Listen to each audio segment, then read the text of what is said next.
bugün Irak Türkmen Cəbhəsi Kifli İl Başkanlığını Kerkük'den Kifli Türkmen şahsiyetleri ziyaret etti. Tabii ki çok teşekkür ederim bu manevi destek için. Bütün Türkmeneli bölgesinde, Süleymaniye bölgesinde 268 Irak Türkmen Cəbhəsi listesine destek amaclı ve gelecekte milletimize hizmet amaclı güzel bir seminer düzenledik halkımızla beraber. Bunun yanında da Irak Türkmen Cəbhəsi Kifli İl Başkanlığı olarak iki kitap basımı yaptık. Biri Kifli Şevası, Türkmen dili, ikinci kanunla ilgili bu iki basımı Irak Türkmen Cəbhəsi Kifli İl Başkanlığı olarak basımını üstlendik. İnşallah milletimiz için faydalı olur. Buradan da istəslərinəm Kerkük'deki, diğer bölgedeki seçmen kartları Kifli olan seçim zamanında 11 Kasım'dan önce Kifli'ye gelip oylarını Irak Türkmen Cəbhəsi 268 listesine vermelerini beklerik, səslənirik. Tekrardan da Irak Türkmen Cəbhəsi Kifli İl Başkanlığı olarak çok teşekkür ederiz.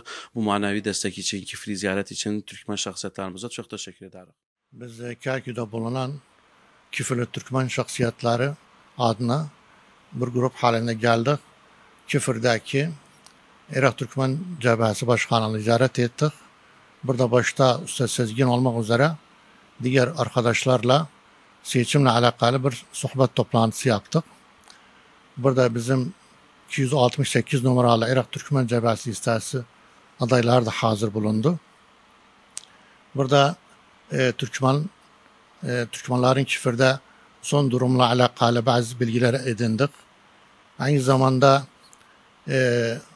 biz burada bu insanlara burada manevi destek amaçlı geldik, bu seçim atmosferini burada birebir yaşadık özleriyle.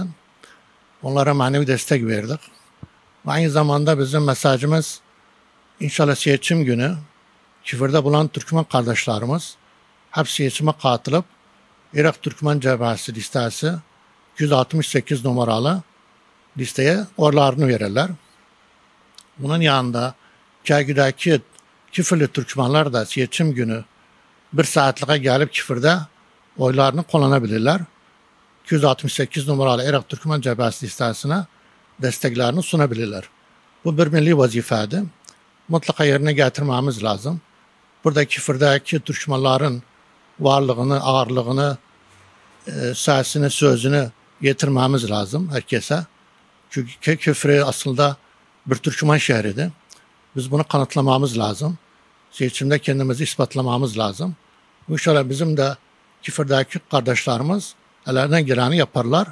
Hiçbir zaman kusur etmezler. Bu yerde kalmazlar. Sağ olun.